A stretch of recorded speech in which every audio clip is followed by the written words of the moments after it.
Стъклите чертаят обратния път, а мислите все към дома го влекат.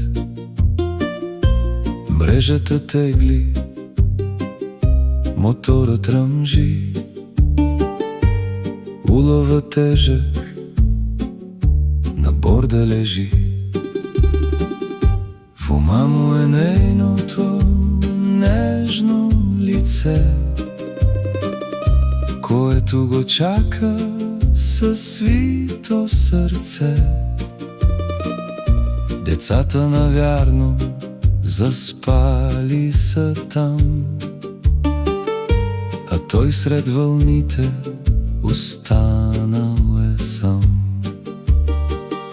Морето е бездна, стихия и страст, в нощта на душата му има то власт. Но щом зората докосне водата, назад го притегля домът и децата.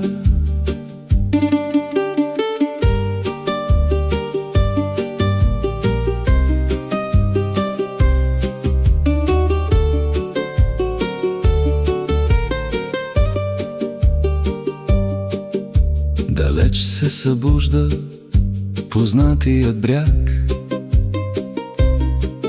към кея моторът повежда го пак. Прозореца светва в мъгливия мрак, това е за него спасителен знак.